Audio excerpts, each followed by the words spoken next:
करनी है, शादी करनी है। जब मैं पाकिस्तानी ड्रामे कम देखता था तो मुझे इस चीज का अंदाजा नहीं था कि पाकिस्तानी ड्रामों में इतनी बड़ी बड़ी गलतियां भी की जाती हैं। तकरीबन 1-1.5 साल के अरसा से मैंने रेगुलर पाकिस्तानी ड्रामों को वॉच करना शुरू किया। उसके बाद मुझे पाकिस्तानी ड्रामों के अंदर एडिटिंग में और ख़ास तौर पर स्टोरी में, स्क्रिप्ट में इतनी बड़ी गलतियां नजर आई हैं कि मैं शदीद तशवीश का शिकार हुआ हूं। जी बिल्कुल, आज हम ड्रामा सीरियल जुल्म के एपिसोड 6 का रिव्यू करेंगे और उसके साथ साथ इस एपिसोड में मौजूद गलतियों की भी बात करेंगे। तो बगैर किसी ताखीर के वीडियो को शुरू करते हैं और बात करते हैं सीन नंबर 1 की। एपिसोड 6 के टीजर में भी ये सीन दिखाया गया था, लेकिन तफसील के साथ जब हमने इसको देखा है तो मुझे ये सीन देखकर मजा आया है। फैसल कुरैशी की परफॉर्मेंस बेहतरीन थी इस सीन के अंदर, जिसमें वो बाकायदा तौर पर ईशा के घर में दाखिल होता है और जाकर उसके भाई को मारपीट का निशाना बनाता है और उसके साथ साथ ईशा के साथ जो शादी करने के लिए लड़का आया हुआ होता है, उसके कोई रिश्तेदार का बेटा है, उसको भी साथ जो है वो चपेड़े वगैरह मारता है। वो सीन बड़ा मजे का लगा मुझे जब उसने उसको चपेड़े मारी और उसके साथ साथ मिठाई उसके मुंह में ठूंसी। वहां पर फैसल कुरैशी की परफॉर्मेंस भी बेहतरीन थी और उसके साथ साथ वो सीन बड़ा मजे का था, क्योंकि वो चपेड़े मारते हुए जो फैसल कुरैशी का डायलॉग था ना कि काम काज है नहीं और शादियां करनी है तुम लोगों को, बड़ा मजे का डायलॉग था। और फैसल कुरैशी जिस तरह से वो डिलीवर कर रहे थे, यकीनन उस वजह से मुझे वो ज्यादा मजे का लगा है। बहरहाल जी, उसके बाद आगे दिखाया गया है कि जिस तरह से इजलाल बाकायदा तौर पर बदमाशी करके जाता है और उनको धमकियां देकर जाता है, तो ईशा के घर वालों के पास कोई रास्ता नहीं रहता कि अब वो क्या करें। तो ईशा का भाई ये प्लान करता है कि हम रात को यहाँ से निकलेंगे और मैं तुम्हें अपने एक दोस्त के घर भेज दूंगा। वो ईशा से ये बात कहता है।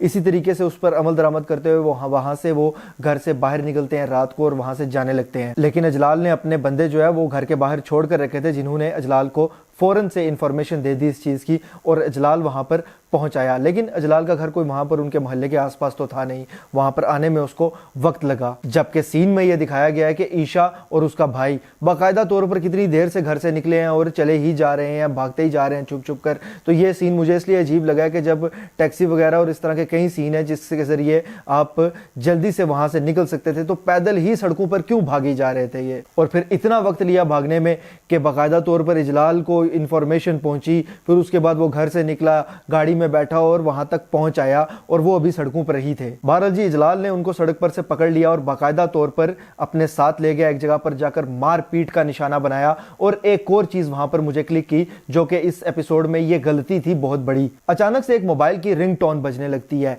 सब वहां पर हैरान होकर देखते हैं कि किसका मोबाइल बज रहा है। वहां पर इजलाल पूछता भी है सबसे और मैं भी हैरान हो गया था कि किसका मोबाइल बज रहा है, किसके पास मोबाइल है। फिर मुझे लगा कि शायद ईशा या किसी के पास होगा, उसके भाई के पास शायद मोबाइल होगा, लेकिन वो मोबाइल बज रहा था ईशा के बैग में। अब मैं यहाँ पर ये हैरान हो गया हूँ इस बात पर कि वो बैग जब ईशा की वालिदा ने पैक करके दिया उसको, उसके बाद जब इजलाल ने उसको बाकायदा तौर पर वहां से उठाया ईशा को और उसके भाई को, तो वो बैग तो वहां पर रास्ते में पड़ा रह गया था। ये आप देख सकते हैं इस सीन में, रास्ते में बैग पड़ा रह गया। वहां से अजलाल के सारे आदमी भी निकल गए, अजलाल खुद भी चला गया, गाड़ियां दोनों जा चुकी हैं, सब जा चुके हैं, बैग पीछे पड़ा हुआ है। तो बैग को वापस उनके पास किसने पहुंचाया? जी देखिए, बिल्कुल ये वही बैग है जो कि वहां रास्ते में पड़ा हुआ है और उसके बाद मिनाल ने इसमें से बाकायदा तौर पर मोबाइल को निकाला है। इसलिए मैं इसको कहूंगा कि ये एक बड़ा ब्लंडर था, बड़ी मिस्टेक थी। उसके बाद जनाब अचानक से एंट्री होती है हीरो की।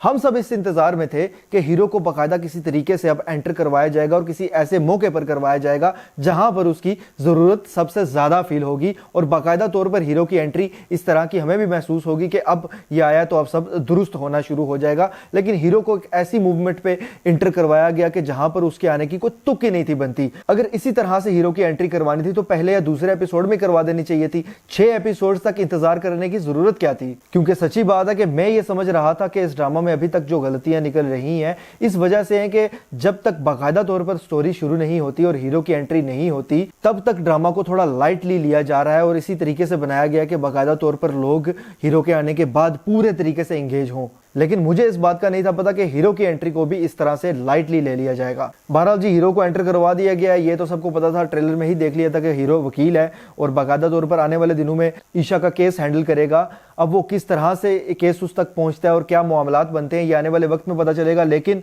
मुझे ऐसा लगता है कि जिस तरह के इस ड्रामे का एंड किया गया इस एपिसोड का, यानी कि एपिसोड 6 का, तो इसमें बाकायदा हीरो ने इस मामले को एक चैलेंज की तरह लिया है। तो हो सकता है कि चैलेंज के तौर पर ही, क्योंकि जब मिलाल के खिलाफ और उसके भाई यानी कि इजलाल के खिलाफ कोई वकील ईशा को या उसके घर वालों को नहीं मिल रहा होगा, तो हो सकता है कि ये शख्स यानी कि जो हीरो है वो ये केस पकड़े और एक चैलेंज के तौर पर इसको लेकर चले। लेकिन हीरो की एंट्री एक बार फिर से कहूंगा कि बहुत खराब करवाई गई है, इससे बहुत बेहतर और बेहतर जगह पर हो सकती थी।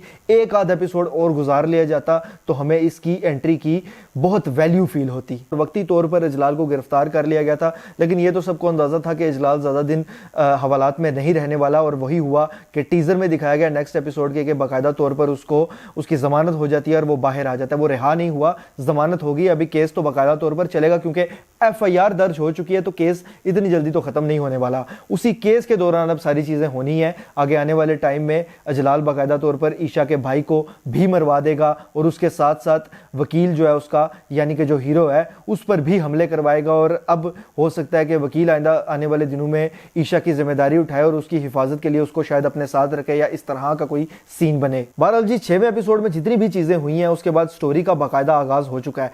अब हम ये उम्मीद करते हैं कि आने वाले दिनों में ये ड्रामा हमें जो हमारी एक्सपेक्टेशंस हैं उसके मुताबिक हमें वो कंटेंट फराहम करेगा या वो एंटरटेनमेंट फराहम करेगा। और मुझे ये उम्मीद होती है हमेशा कि जो हमारा पाकिस्तानी ड्रामा बनता है उसमें हमें सवाल जो है वो कम से कम करने का मौका मिले, क्योंकि आमतौर पर खराबियां जहां मौजूद हों सवालात वहीं पर खड़े होते हैं, और ये खराबियां स्क्रीन प्ले और इसके स्क्रिप्ट में मुझे नजर आ रही हैं लगातार। बहरहाल आप इस हवाले से क्या राय रखते हैं मुझे कमेंट्स के जरिए लाजमी बताइएगा। अगर ये वीडियो आपको पसंद आती है तो इसको लाइक कीजिए, शेयर कीजिए, और ऐसी मजीद वीडियोस के लिए चैनल को सब्सक्राइब कीजिएगा।